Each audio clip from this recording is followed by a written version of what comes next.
Welcome to another episode of Virginia Outdoors with Farmer D. We're going to talk about some garlic. We have some garlic that we planted last fall, and normally June is when you harvest it. You wait till the leaves get about half brown.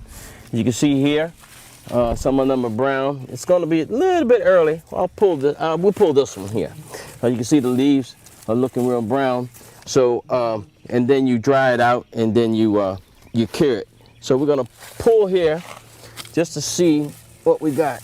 Oh, we got a decent sized garlic bulb, but that's a garlic freshly pulled, and you'll dry that out for a week or so, and then you'll cut this stalk off, and then you'll have a nice firm tight bulb of garlic, and then you can use throughout the year to season your vegetables, or some people eat it raw for medicinal purposes. Garlic is one of those things that you can't get enough of, other than the bad smell that you might have. But garlic is really good and really healthy for your blood pressure and diabetes. Yep. Again, here at Farmer D's, we're all organic.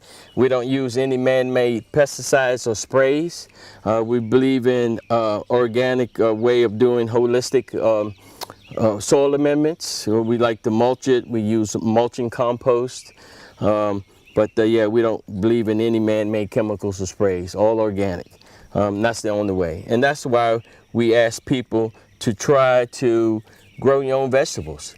Again, if you got a space for a rose bush or a space for any flowers, then you can plant some garlic in there, or you can plant tomatoes or even peppers, something that's going to give you some fruit throughout the season. But yeah, please take advantage of the space that you may have in your yard or even your flower bed. Just plant a tomato plant or pepper plant. Yeah, when I was talking to you about the garlic earlier, I'm pretty sure you saw the high tunnel behind me. And a high tunnel is a really good to have, because what that does, it extends your growing season. You could put some cold natured plants in there in the spring, and it will also extend your growing season in the fall. What you normally do in the spring or in the fall, you could put things in there like greens, turnips, early potatoes, beets, any leafy greens. And you see in my high tunnel, we have some of that. We're actually in the process of getting ready to harvest some beets as well as broccoli. And that cold weather crops are coming out, and we're starting to plant some of the plants that you would normally do in the summertime, like tomatoes and peppers. Again, the high tunnels, they come in all different shapes and sizes. This is a Gothic style that we use because it is really resistant to wind and snow. So if you were looking to get a high tunnel, we would probably suggest the Gothic style. They come in all different sizes. And again, for the homeowner, you can just get a small one. This one is 30 feet by 60 feet. It's more of a commercial. In the there's high tunnels, and then there are greenhouses. The only difference between a high tunnel and a greenhouse is that a greenhouse has an external source of heat, which would be propane or wood stove or whatever. What I have here is just Mother Nature. In January, in the middle of the day, it could be 70 degrees in here. So that's why you could grow your cold weather crops like your beets, your turnips, and some of your leafy vegetables like greens and carrots. You can grow in there as well. But they can be expensive, but it all depends on your budget, and it all depends on what size you would need too. So this one you can actually walk around in it. Again, it's a really good option to extend your growing season, so you can put plants in there earlier, or you could extend your growing season later in the fall when there's a risk of frost or really, really cold weather. For example, in the wintertime, it could be 30 degrees outside, but because of the sun and the radiant heat, it could be up to 70 degrees, sometimes 80 degrees in here right in the wintertime. But yeah, look into that option. But this is actually a high tunnel, not a greenhouse, because it doesn't have an external source of heat. So now we're going to show you what's actually in the high tunnel. I planted some tomatoes here. Again, these are tomatoes that I raised from seeds. And I planted these when they were about a foot tall. These were planted about 3 weeks ago. You see now they're close to 3 foot tall. And I will be picking tomatoes here up until probably early part of December, because it'll be so warm in here. And here's some broccoli that I planted about a month ago. Again, it was about 6 inches tall, and it's about ready to harvest. And in the high tunnel, it really does well in the early season. Matter of fact, I'm gonna go ahead and head it, what they call head it right now.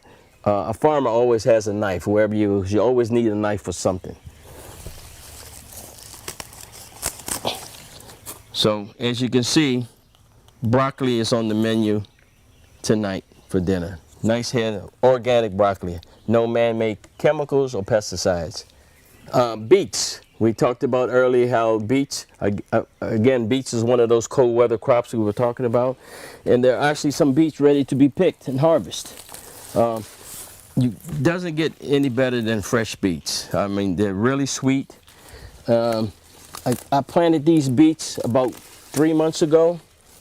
As you can see, they're really nice size. You don't want your beets to get too big, but this is the nice size. I'm gonna pick enough for dinner, so I'm gonna pick a couple more here and one more because I'm hungry today.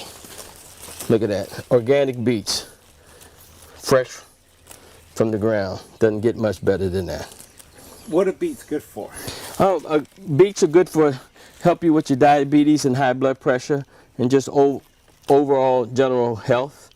But beets are really good, and you can also eat the beets, the leaves. If you go and get a salad, you see the green leafy vegetable with the red veins in it. That's what that is, baby beets, greens. But yep, I'll cook those up as well. But yeah, your fresh beets out the garden, nice and sweet. Doesn't get much better than that. And again, these are all organic, no man-made chemicals, sprays, or pesticides. Remember I was telling you how you could plant some stuff in the fall? This is some kale that I planted in December. So I've been eating off of this kale since December, and it's June now. As you can see, it's gone to seed, and it's about time for me to pick it, to take it out and then put something else in its place.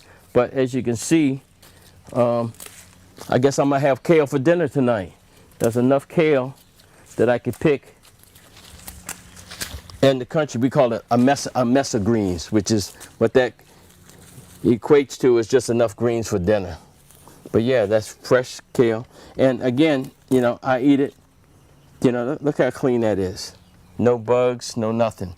As long as you got healthy plants, then the bugs won't touch it. But when your plants are stressed, the bugs realize that, and then they attack them. But I love fresh kale. I hope you enjoyed this episode of Virginia Outdoors with Farmer D.